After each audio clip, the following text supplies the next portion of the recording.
Ever heard of the movie The Greatest Showman? Well, what if I told you that the history of America's circus legacy resides right here in Sarasota, Florida? Long before Hollywood, the Barnum and Bailey Circus eventually merged with the Ringling Brothers to form the greatest show on earth. The Ringling Brothers brought their entire winter headquarters here, and today the Ringling Circus Museum keeps that history alive, making Sarasota the circus capital of the world. This museum, founded in 1948, was the first of its kind in the US to preserve and celebrate American circus history, and it still knows how to wow a crowd. Take this luxurious private rail car, the Wisconsin. John Ringling and his wife Mabel used it not just for travel, but to move art pieces and circus acts across the states, on full display now in the museum. Interestingly enough, walking through the exhibits, you don't just see history, you can almost smell it, with the air carrying that authentic scent of old trains and circus days gone by. But the real showstopper? The world's largest miniature circus, built by Howard Tibbles.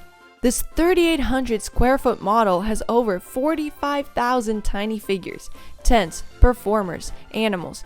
It's a perfect mini version of the greatest show on earth. They call it a miniature circus, but the scale is actually mind-blowing. This diorama is big enough to fit 13 full-size school buses. And as you walk around the model, even though you're just a bystander, it feels like you've stepped right into all that circus day fun.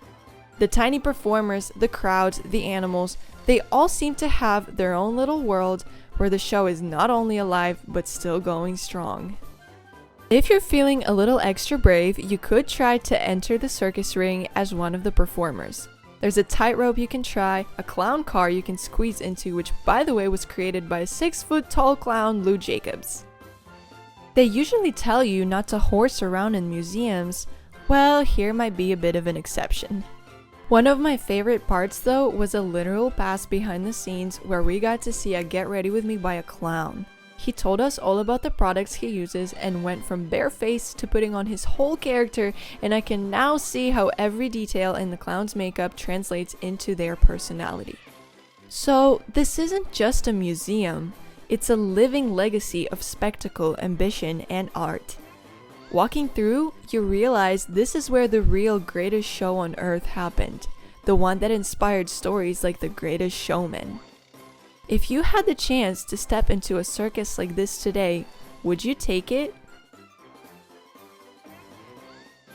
Ringling's circus success funded Catazon, a Venetian Gothic mansion built in 1926 as the Ringling's Winter Retreat, now part of the museum estate along with a world-class art collection. Stay tuned for my next videos where I'll explore Catazon and the art museum. Thank you for watching.